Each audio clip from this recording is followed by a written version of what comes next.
اعوذ باللہ من الشیطان الرجیم بسم اللہ الرحمن الرحیم ہن لباس لکم وانتم لباس لہن۔ عزیزان گرامی، آج سب سے پہلے ہم حضرت خدیجہ طاہرہ السلام علیہا کی وفات کی مناسبت سے حضرت امام زمانہ علیہ الصلوۃ والسلام کی خدمت میں تعزیت پیش کرتے ہیں اور یہ دعا کرتے ہیں کہ پروردگار ہمیں حضرت خدیجہ طاہرہ السلام علیہا کے ساتھ محشور فرمائے اور پنجتن پاک کی ہمراہ نصیب فرمائے۔ چونکہ ہمارا موضوع پری میرج اور پوسٹ میرج کے عنوان پر ہے تو انشاءاللہ ہماری کوشش ہوگی کہ دو گفتگو حضرت خدیجہ طاہرہ السلام علیہا کے عنوان سے کریں۔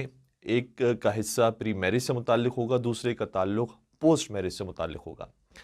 سب سے پہلی گزارش یہ ہے کہ حضرت خدیجہ طاہرہ السلام علیہا سب سے پہلی وہ خاتون کی جو ایمان کا اظہار فرماتی ہیں، سب سے پہلی وہ خاتون جو نماز پڑھتی ہیں، اور شریعت کا شاید کوئی عمل ایسا نہیں ہوگا کہ جو حضرت خدیجہ طاہرہ سے شروع نہ ہوا ہو۔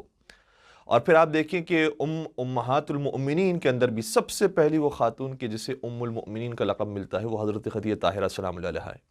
لیکن اس کے باوجود اگر آج ہم کتابوں کو ٹٹولتے ہیں اور دیکھنا شروع کرتے ہیں کہ کہاں پر حضرت خدیجہ طاہرہ السلام علیہ کا ذکر موجود ہے اور کس حد تک موجود ہے، ان کے کارنامے کیا ہیں، ان کی سیرت کیا ہے اور انہوں نے کس ماحول کے اندر زندگی گزاری، تو افسوس کے ساتھ کہنا پڑتا ہے کہ بہت کم معلومات بی بی کے بارے میں موجود ہیں۔ اس کے بہت سارے اسباب ہیں اور ہم مکمل طور پر تو تمام اسباب کو ذکر نہیں کر پائیں گے، لیکن ضرور اتنا کہنا چاہیں گے کہ اس زمانے میں بی بی نے اظہار اسلام فرمایا تھا جس زمانے میں کوئی راوی نہیں ہے کہ ان باتوں کو ذکر کرے۔ اور پھر جب بعد میں ہم دیکھتے ہیں کہ حکومتیں جو آئی ہیں ان میں سے بہت ساری حکومتیں ایسی تھیں کہ جو پنجتن پاک کے مخالف حکومتیں تھیں، جو حضرت خدیجہ طاہرہ السلام علیہا کے مخالف اور دشمن حکومتیں تھیں، تو کیسے ممکن ہے کہ بی بی کا ذکر اس تواتر کے ساتھ کتابوں کے اندر ملتا؟ اس لیے کچھ عجیب باتیں ہیں کہ جو بی بی کے حوالے سے ہمارے سامنے آتی ہیں اور بہت حیرانگی ہوتی ہے کہ ان بنیادی باتوں کے اندر بھی اختلاف پایا جاتا ہے۔ مثال کے طور پر بی بی کی عمر مبارک کیا تھی کہ جب ان کی شادی پیغمبر اکرم حضرت محمد مصطفیٰ صلی اللہ علیہ وآلہ وسلم سے ہوئی؟ اکثر ہمارے معروف یہ ہے کہ بی بی کی عمر مبارک 40 برس کی تھی، لیکن آپ کتابوں کو دیکھیے تو کتابوں کے اندر مختلف اور روایتیں موجود ہیں جس سے اندازہ ہوتا ہے کہ نہیں، بی بی کی عمر مبارک شاید 40 نہ ہو۔ بعض روایتیں کہتی ہیں کہ 25 سال کی عمر میں، جس طریقے سے ایک اہل سنت مورخ بیہقی نے اس بات کو لکھا ہے کہ 25 برس کی عمر میں حضرت خدیجہ طاہرہ السلام علیہا کی شادی پیغمبر اکرم سے ہوئی۔ اسی طریقے سے ابن حماد حلی نے اور اربلی نے کشف الغمہ کے اندر یہ لکھا ہے کہ، اور یہ بھی بات لکھی ہے ابن حماد حلی نے، کہ اکثریت ہماری علماء کی کہتی ہے کہ بی بی کی عمر مبارک پیغمبر سے شادی کے وقت 28 برس کی تھی۔ اچھا، پھر اور آپ روایات دیکھیں تو اور عجیب فگرز بھی ہمارے سامنے آتے ہیں کہ جو 40 سے بھی زیادہ ہیں۔ مثال کے طور پر بعض مورخین نے یہ بھی لکھا ہے کہ بی بی کی جب پیغمبر اکرم سے شادی ہوئی تھی تو اس وقت عمر مبارک 50 برس کی تھی، 50 برس کی تھی، اور بعض نے لکھا ہے نہیں 65 برس کی تھی۔ یعنی لکھنے والوں نے بھی ذرا سوچا نہیں کہ بی بی وہ ہیں کہ جو بعد میں جا کر صاحب اولاد ہوئی ہیں، تو صاحب اولاد ہونے کے لیے بھی خاص عمر ہوتی ہے، اور اگر اس عمر کے بعد بھی بی بی صاحب اولاد ہوئی ہیں تو یقیناً پھر معزہ ہوگا۔ لیکن کہیں کسی روایت کے اندر یہ بات ذکر نہیں ہے کہ بی بی جو صاحب اولاد ہوئی ہیں وہ معجزے کی وجہ سے ہوئی ہیں۔ کہیں یہ اندیشہ، کہیں کوئی روایت ہمارے سامنے، کوئی جھوٹی سے جھوٹی روایت بھی ہمارے سامنے موجود ہے کہ بی بی کے جو اولاد ہوئی ہے، بالخصوص جو آخری اولاد حضرت فاطمہ زہرا السلام علیہ کی صورت میں ہوئی ہے، وہ کراماتی طور پر، معجزاتی طور پر ہوئی ہے، ورنہ ان کی عمر ایسی نہیں تھی کہ جس میں انسان صاحب اولاد ہوتا ہے۔ تو اس سے اندازے ہوتا ہے کہ شاید امکانی ہے کہ بی بی کی عمر مبارک یا 25 برس ہوگی یا 28 برس ہوگی، کیونکہ تقریباً پھر بی بی کی شادی کے 20 سال کے بعد حضرت فاطمہ زہرا السلام علیہ کی ولادت ہو رہی ہے۔ تو پھر محسوس یہ ہوتا ہے کہ ہاں اس وقت عمر مبارک 45 برس ہوگی، میکسیمم 48 ایئرز کی ہوں گی بی بی۔ تو یہ امکان موجود ہے کہ بی بی کی اس طریقے سے یہاں پر اولاد پیدا ہو۔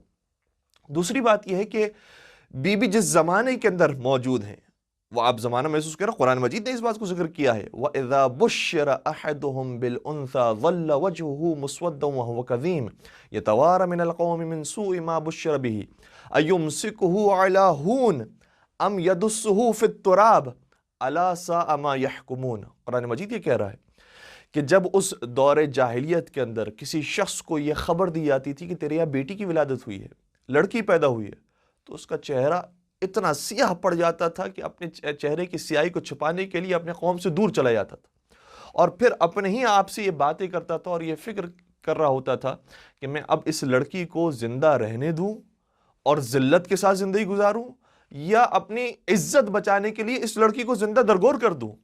الا ساء ما یحکمون، یہ کتنا برا فیصلہ تھا وہ جو کر رہے تھے۔ تو اس معاشرے کے اندر بی بی کی ولادت ہوئی، اور اس معاشرے کے اندر نہ صرف ولادت ہے اور بی بی پروان چڑھی ہیں، بلکہ ملکۃ العرب بنی ہے۔ تو ایک طرف سے تو اس سے اندازہ یہ ہوتا ہے کہ بی بی کا خود کردار کیسا ہے، بی بی کے پاس صلاحیتیں کیسی ہیں، دوسری طرف سے ان کے خاندان کا بھی اندازہ ہوتا ہے کہ بی بی کے والدین کس قدر لائق اور کس قدر قابل ستائش افراد ہوں گے کہ جو اپنی بیٹی کو اس طریقے سے پروان چڑھاتے ہیں۔ اور ان کے والد کے بارے میں ملتا ہے، ان کی والدہ کے بارے میں کچھ ذکر ملتا ہے۔ ان کی والدہ کا نام بھی اتفاق سے فاطمہ ہے، بی بی کی بیٹی کا نام فاطمہ بنت محمد، بی بی کی والدہ کا نام فاطمہ بنت زائدہ تھا، اور پھر یہ دیکھا جائے کہ بی بی کی سمدن بھی جو بن رہی ہے وہ بھی فاطمہ بنت اسد ہے۔ تو یہ چاروں طرف سے فاطمہ کے حصار میں تھی حضرت خدیجہ طاہرہ سلام علیہا، اور بی بی کا جو تعلق ہے وہ نسل حضرت ابراہیم علیہ السلام سے ہوتا ہے، حضرت ابراہیم کی اولاد سے۔ جس طریقے سے پیغمبر نسل ابراہیم سے تھے، اسی طریقے سے حضرت خدیجہ طاہرہ سلام علیہا بھی نسل ابراہیم سے تھی۔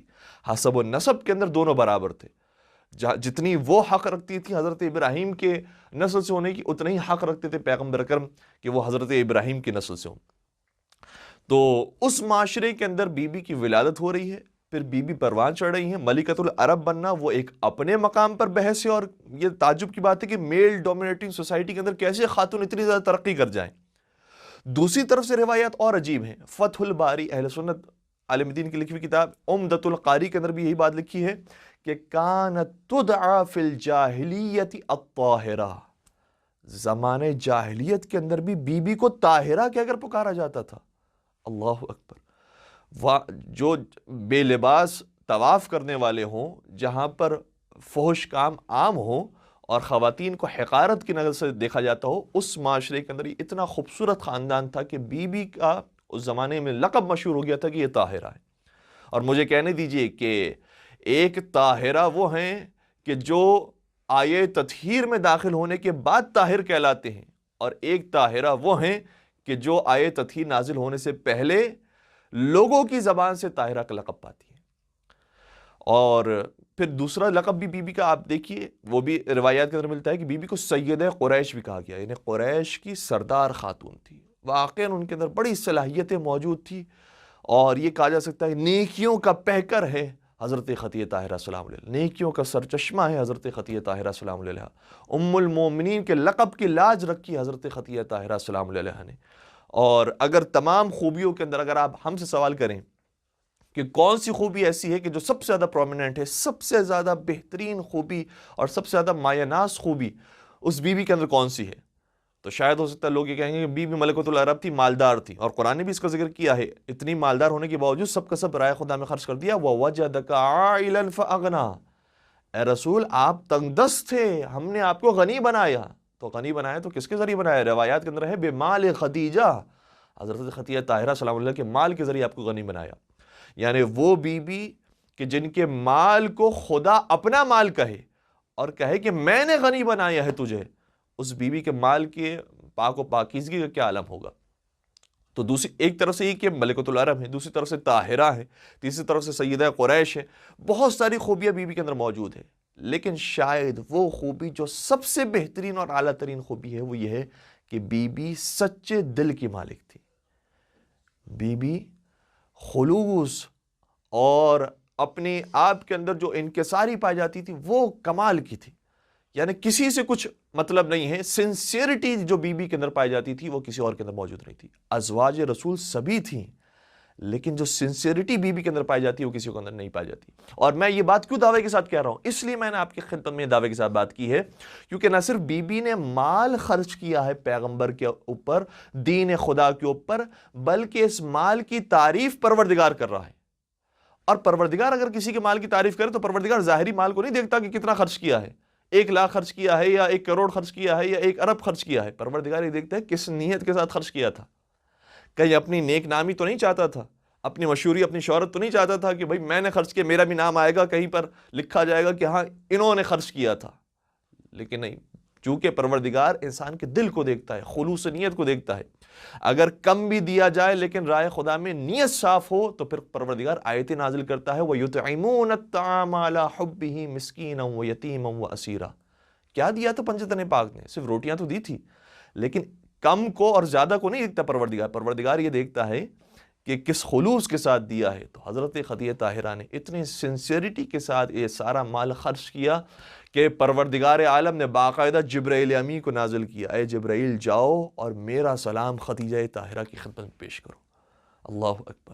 اور پھر ایک اور مقام پر روایت یہ ملتی ہے کہ پروردگار اپنے فرشتوں پر فخر کرتا ہے کہ دیکھو یہ ایک میری کنیز خدیجہ طاہرہ کے نام سے موجود ہے، کتنی عبادت گزار ہے، کتنی اطاعت گزار ہے، اس بی بی کو پہچانو، حضرت خدیجہ طاہرہ کا مقام۔ اور پھر جب سارا مال خرچ کر کے یہاں تک کہ اپنے لیے کفن کے لیے بھی کوئی پیسہ نہیں رکھا اور یہ تقاضا کیا وقت آخر کہ یا رسول اللہ آپ اپنے لباس کا کفن مجھے دے دیجیے گا، تو ایک طرف سے رسول اللہ نے اپنے لباس کا کفن اپنی اس پاک زوجہ کو عطا فرمایا، دوسری طرف سے پروردگار کی طرف سے جبرائیل امی کفن لے کر نازل ہوئے اور کہا یا رسول اللہ ہماری طرف سے بھی خدیجہ طاہرہ کو یہ کفن دے دیجیے گا۔ اللہ اکبر۔ وہ خدیجہ طاہرہ کہ جن کو پیغمبر اور خدا کی طرف سے کفن ملا ہو، ان کا کیا مقام ہوگا۔